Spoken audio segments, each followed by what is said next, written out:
Magandang araw po sa ating lahat. Ako po si Ginang Arniza Blazo at ang akin pong iulat ay ang karugtong ng ulat ni Ginang Arian Sagales Villamar. At ito po ay pumapaksa sa Chavacano Filipino, variety ng Filipino sa siyudad ng Zamboanga. At bilang pagpapatuloy, dumako po tayo sa pagpasok ng mga salitang Bisaya, Chavacano, Espanyol at Ingles sa leksikon ng Chavacano Filipino. Gaya ng nabanggit, ang wikang Chavacano ay nahahaluan ng wikang Bisaya, kaya ang pagpasok ng nasabing wika sa Chavacano Filipino ng Zamboanga or Zamboangueño ay dala ng kaligiran. Ang mga salitang Bisaya tulad ng maskin na ang ibig sabihin ay kahit at kay na ang ibig sabihin ay kasi ay bahagi na rin ng Filipino na ginagamit ng mga Zamboangueño.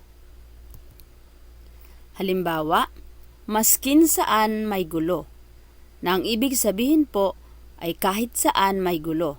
Ikalawa, kay delikado ang panahon na ang ibig sabihin po kasi delikado ang panahon.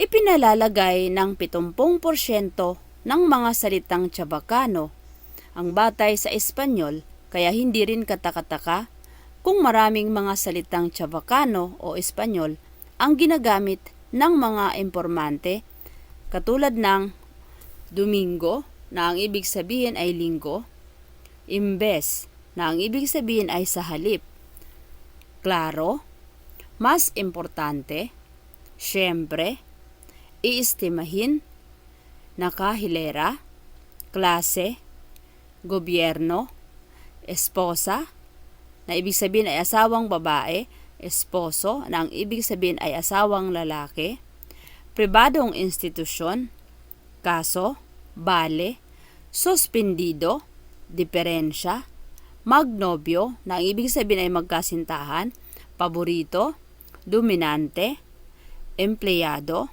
guwapo, simple, suplado, suplada, syudad, delikado, importansya, progreso, porsyento, lengguwahe, ingrata, bastante, barato, pero, kalsada, kalye, sobra, basta, dignidad, identidad, lugar, at punto de vista. Karamihan sa mga terminolohiyang binanggit ng mga impormante ay ginagamit na sa Filipino maliban lamang sa mga terminong gaya ng barato. Tumutukoy po ito sa halaga. Onion, bastante, Domingo nang ibig sabihin ay linggo, esposa o asawang babae at esposo nang ibig sabihin ay asawang lalaki. Marami ring mga salitang Ingles ang ginamit ng mga impormante tulad ng mga sumusunod. Landmark, okay.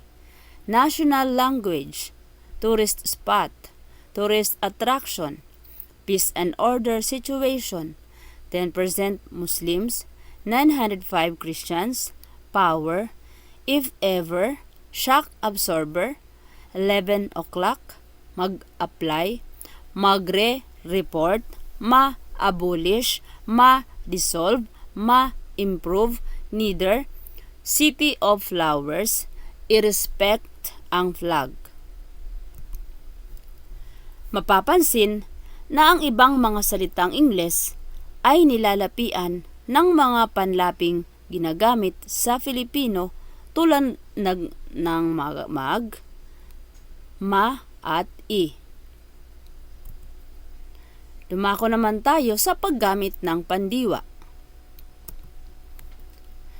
Sa halip na gamitin ang panlaping malimit nilang ginagamit ang panlaping mag sa pandiwa.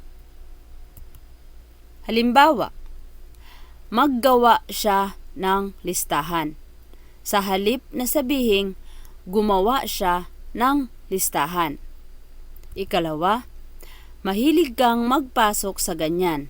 Sa halip na sabihing mahilig kang pumasok sa ganyan. Ikatlo, nagpili ako ng parehong design.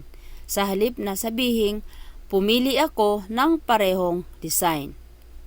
Ikaapat, huwag nang palagi magtawag sa telepono.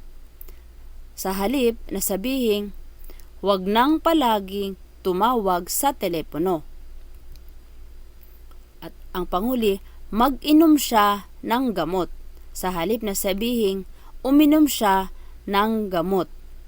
Kung inyong mapapansin, lahat ay ginamit ang panlaping mag sa halip na gamitin ang panlaping Masasabing ang paggamit ng mga Zamboangueño ng mga pandiwang binubuo ng panlaping mag ay impluwensya o epekto ng kaligiran. Marami nga kasing mga Bisayang naninirahan sa Zamboanga. Marami rin sa kanila ang pumupunta sa nasabing syudad, kaya hindi katakatakang maimpluwensyahan nila ang mga Zamboangueño sa paraan ng pagsasalita ng Filipino, lalong-lalo na sa paggamit ng mga panlapi ng pandiwa. Kung nagsasalita ang mga Bisaya, mapapansin na ang karaniwang ginagamit nilang panlapi ay mag, mang, at i. Hindi sila gumagamit ng panlaping in, o hin. Narito ang halimbawa: mangaon, magkaon, ihatag, ibutang, mangayo, at ang panghuli, mag-isa. Lahat po ay ginamitan ng panlaping mag, mang, at i. Ngayon po ay dumako tayo sa pagbuo ng pangungusap. Ang sumusunod na hinango sa pag-interview ay masasabing halimbawa ng pagbuo ng pangungusap sa Chavacano, Filipino. Una, sana ma-improve and peace and order situation sa Basilan. Ikalawa, dapat may unity and cooperation ang mga tao. Ikatlo, kailangan ng mga tao ang assistance ng government. Ikaapat, by kilo ang mga bilihin sa Zamboanga City. Ikalima, hindi congested ang Zamboanga compared to Manila. Ikaanim, maraming ethno-linguistic groups ang pwedeng makatanggap ng share ng government. Ikapito, sila mismo ang dapat magbigay ng klarong regulasyon para sa mga empleyado. Ikawalo, karapatan ng mga tao ang tumanggap ng suportang pinansyal mula sa gobyernong lokal. Ikasyam, simple ang pamumuhay, barato ang mga bilihin, at bastante ang mga pagkain sa Zamboanga. Ikasampo, nakahilera ang mga tindahan na may paboritong prutas malapit sa merkado.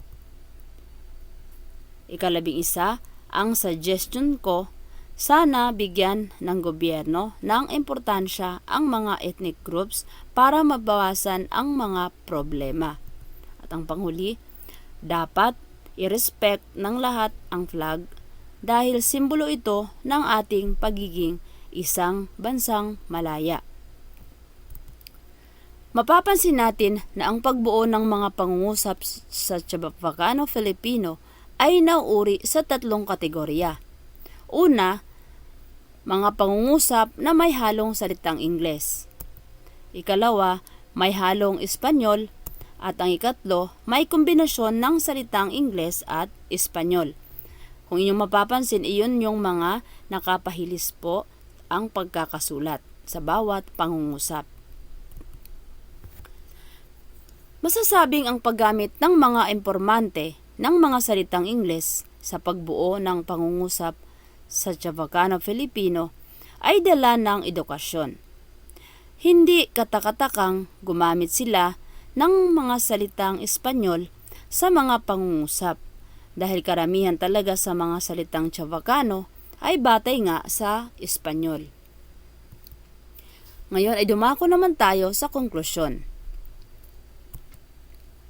Masasabing hindi naman naiiba ang Chavacano-Filipino sa iba pang variety ng Filipino na ginagamit ng ibang mga grupo dito sa Pilipinas.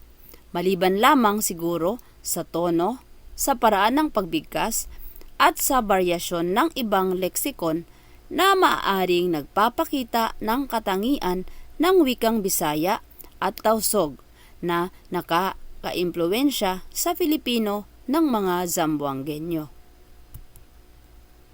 Posible ring makita ang ganitong kondisyon sa Filipino ng ibang etnikong grupo sa Pilipinas na kasasalaminan din ng katangian ng kani-kanilang wika. Maraming salamat sa inyong pakikinig. Nawa po ay may natutunan kayo sa araling ito.